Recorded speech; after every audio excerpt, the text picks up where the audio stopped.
Hi everyone, welcome back to Innovate Pharma. तो दोस्तों, जो अभी एम्स फार्मासिस्ट का रिजल्ट आया है, तो उसका जो है ऑनलाइन सीट एलोकेशन स्टार्ट हो चुका है आज से ही। 29/1/2026 मतलब आज जो है 29 जनवरी है। तो आज से जो है चॉइस फिलिंग स्टार्ट हो चुका है। तो ये मैं वीडियो इसलिए बना रहा हूँ कि किस तरीके से आपको क्या करना है, चॉइस फिलिंग करना है, कैसे लॉगिन करना है, कैसे चॉइस फिलिंग करना है, कि ताकि आपकी पॉसिबिलिटी हो सीट, अपनी सीट जो है लेने की, या चांसेस बढ़ सकते हैं। तो इस वीडियो में इस रिलेटेड बात करेंगे। तो यहाँ ये देखो, आज का ही नोटिफिकेशन है, नोटिफिकेशन नंबर ये है। तो इंफॉर्मेशन ब्राउचर है, ऑनलाइन सीट एलोकेशन इंस्टीट्यूट का, और जो पोस्ट है, पोस्ट अपना फार्मासिस्ट का है। ओके, सो सीआरई के अंदर ही आता है। तो पहले क्या करना है, पूरा प्रोसीजर मैं बता देता हूँ, फिर उसके बाद कैसे लॉगिन करके वहाँ प्रैक्टिकली तरीके से भी बता दूंगा आपको कैसे करना है। ठीक है, तो प्रोसीजर कैसे, देखो क्या करना है। पहले यहाँ पे इन्होंने जो ये नोटिफिकेशन दिया है, तो यहाँ पे देखो 2 स्टेप में होगा। ठीक है, 2 स्टेप में पहले क्या करना पड़ेगा आपको, प्रेफरेंस आप चॉइस फिलिंग करनी पड़ेगी। देन जो है एलोकेशन सीट होगा, जो या बोलते हो रिजल्ट डिक्लेयर होगा आपको सीट मिली है या नहीं मिली है। तो फर्स्ट स्टेप की बात करें, तो फर्स्ट स्टेप में पहले अपने डैशबोर्ड पे आप जाओगे, आईडी और पासवर्ड से लॉगिन करोगे। तो वहाँ पे ऑप्शन आएगा ऑनलाइन सीट एलोकेशन का, पोर्टल पे जब जाओगे तो उस पर आपको क्लिक करना है। तो क्लिक करने के बाद वहाँ क्वालिफिकेशन सेलेक्ट करने का ऑप्शन आएगा। क्वालिफिकेशन में आपके पास 3 ऑप्शन आएगा, या आपके पास डी फार्मा है तो आएगा, और एक बी फार्मा है तो आएगा, और तीसरा आएगा डी फार्मा विथ एक्सपीरियंस के साथ। ठीक है, तो तीनों में से जो आप एलिजिबल हो तो उस पर आपको क्लिक करना है।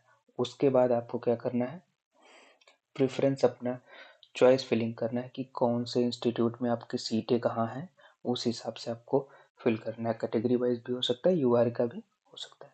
उसके बाद क्या करना है, सेव कर लेना है प्रेफरेंस को, सेव करके लॉक कर देना है। देखो भाई, सेव करके छोड़ना नहीं है, लॉक कर देना, ऑर्डर को लॉक करना है प्रेफरेंस को। देन प्रिंट आउट उसका निकाल लेना है लॉग्ड फाइल का। ठीक है, तो एक प्रिंट ये लगेगा, ये इसलिए ये इंपॉर्टेंट है। अब जब रिजल्ट डिक्लेयर होगा तो क्या होगा, सेकंड स्टेप में जब रिजल्ट डिक्लेयर होगा इनका, तो ऑलरेडी जो है नोटिफिकेशन आएगा, और अपने डैशबोर्ड पे आप जाके तब देख सकते हैं, वीडियो बनाऊंगा मैं तब भी। ठीक है, तो अगर आपको सीट मिल जाती है, ठीक है, मान लो आपको इसमें सीट मिल गई है, तो रिजल्ट डिक्लेयर हो गया, आपको सीट मिल गई, वेबसाइट पे पब्लिश हो जाएगा।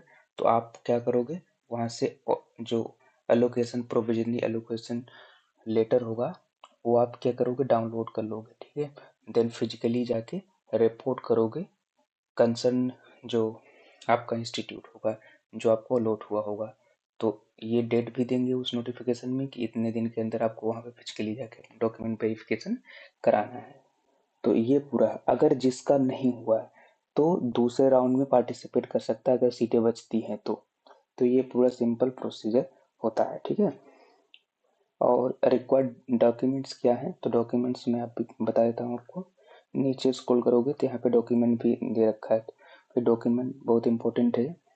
तो डॉक्यूमेंट की बात करें, तो आपका जो रिजल्ट डिक्लेयर हुआ है ये चाहिए, रिजल्ट चाहिए एएमसीआरई का, कितनी रैंक है, क्या है चीज़ें। ठीक है, और इसके बाद रजिस्ट्रेशन स्लिप चाहिए आपको, जिसमें कैंडिडेट का सिग्नेचर होना चाहिए, कैंडिडेट का। ठीक है, एडमिट कार्ड भी चाहिए, print out of seat allocation, seat allocation का जो प्रिंट आउट चाहिए, डैशबोर्ड से आपको मिल जाएगा आसानी से। ठीक है, इसके बाद proof of date of birth या क्लास 10th की मार्कशीट चलती है। ठीक है, सर्टिफिकेट जो होता है, यानी अगर कास्ट सर्टिफिकेट है, अगर कास्ट का है तो आप कास्ट सर्टिफिकेट लगेगा। ठीक है, अगर डिसेबिलिटी है तो डिसेबिलिटी सर्टिफिकेट इफ अप्लीकेबल।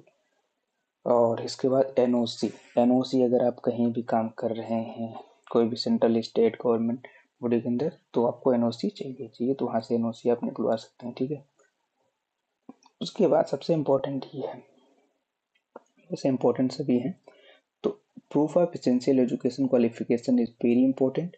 उसमें ओरिजिनल और प्रोविजनल डिग्री डिप्लोमा सर्टिफिकेट होने चाहिए along with proof of date, result declaration and issue certificate, जो भी है आपके पास डॉक्यूमेंट्स, एजुकेशन क्वालिफिकेशन बेसिकली चाहिए। रजिस्ट्रेशन सर्टिफिकेट इफ रिक्वायर्ड नहीं भाई, पीसीआई रजिस्ट्रेशन, आप रजिस्टर फार्मासिस्ट होने चाहिए, उसका लगेगा ही लगेगा, तो ये चाहिए आपको, ठीक है। उसके साथ साथ एक्सपीरियंस सर्टिफिकेट, अगर आप उसमें फिल किए हैं तो आपके पास एक्सपीरियंस है तो जरूर लगाओ।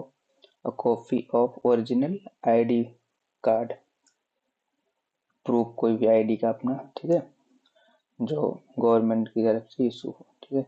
और एनी अदर सर्टिफिकेट या डॉक्यूमेंट्स आपको हैं तो आप लगा सकते हो। तो बेसिकली इतने आपके जो है डॉक्यूमेंट लगने ही लगने, अगर आप सिलेक्ट होते हो। देखो क्या कैसे करना है उसको थोड़ा सा मैं बता देता हूँ, लेकिन है नहीं मेरे पास किसी का रोल नंबर ये सब चीज़ें। तो सिंपली इस वेबसाइट पे आना है आपको, उस पर लॉगिन वाले पे क्लिक करना है। तो लॉगिन वाले पे क्लिक करोगे तो लॉगिन हो जाएगा, ठीक है। अब ये है डैशबोर्ड, यहाँ पे देख सकते हो ये डैशबोर्ड है। ऐसा डैशबोर्ड ओपन हो जाए, common recruitment examination for CRE 4, ठीक है। यहाँ पे आपको देखो रिजल्ट भी दिख रहा होगा, यहाँ पे देखो, और यहाँ पे आपको रैंक भी दिख रही होगी, टोटल मार्क्स कितने आपके आए हैं ये भी दिख रहा होगा, कितने क्वेश्चन आपने सही किए हैं और कितने रॉन्ग किए हैं, एवरीथिंग हियर विजिबल, ओके। तो अब यहाँ से आप दो चीज़ें मैं कहूँगा डाउनलोड कर लो। पहले तो एडमिट कार्ड अगर नहीं होगा तो यहाँ से कलेक्ट करके रख सकते हो, और डाउनलोड रिजल्ट, ये दोनों चीज़। और सीट एलोकेशन के लिए यहाँ पे सिंपल सीट एलोकेशन पे यहाँ पे आपको क्लिक कर देना है। हालांकि ये बच्चा जो है ऑलरेडी सेलेक्ट कर रखा है तो इसमें मैं कुछ नहीं कर सकता, नहीं तो अब मैं आपको दिखा देता कि कैसे जो है फिल करना है, ठीक है। तो उसमें क्या होगा, जैसे आप उस पर क्लिक करोगे ना तो ऐसा एक जो है डैशबोर्ड ओपन होगा। तो उसमें व्यू चॉइस वाले में आप चाहोगे तो ये तो हमने जो है चॉइस इस बच्चे ने ऑलरेडी कर रखा है, तो जैसे ये इसके पास जो है, तो पहले उसमें क्या करोगे, अपना प्रेफरेंस सेलेक्ट करोगे कि आपके पास क्या है, डिग्री है या डिप्लोमा है, ठीक है। तो इसके पास मान लो जैसे डिग्री था तो ये क्या किया है, डिग्री सेलेक्ट किया है, ठीक है।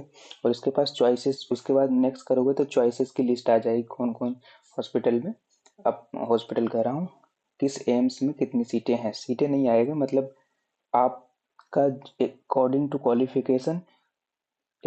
आपके क्वालिफिकेशन के अकॉर्डिंग वहाँ पे सीटें हैं या नहीं है, तो ये आ जाएगी, रेस्पेक्टिव इंस्टीट्यूट आ जाएंगे। उसको आपको एक बार अपने नोटिफिकेशन में जाके जो उसका ब्राउज़र आया था पहले नोटिफिकेशन फुल, तो उसमें जाके एक बार सीट को भी वेरीफाई आप कर सकते हो, ठीक है। तो इसके हिसाब से आपको चॉइस फिलिंग कर देनी है, ठीक है, 1 2 3 4 5, उसके बाद लॉक कर देना है, लॉक करके सबमिट करके प्रिंट आउट ले लेना है यहाँ पे करके, ठीक है। तो बेसिकली यही करना है, बाकी इसका हो रखा है तो इसलिए मैं नहीं दिखा पा रहा हूँ आपको, ठीक है, इसके लिए सॉरी। बाकी इजी प्रोसेस है, अगर कहीं भी दिक्कत आ रही है तो कमेंट करो, कोशिश करूँगा उसको रिप्लाई देने का। कोई दिक्कत चॉइस फिलिंग में आ रही है तो बताओ, और मिलते हैं किसी नए वीडियो में। Thank you for watching.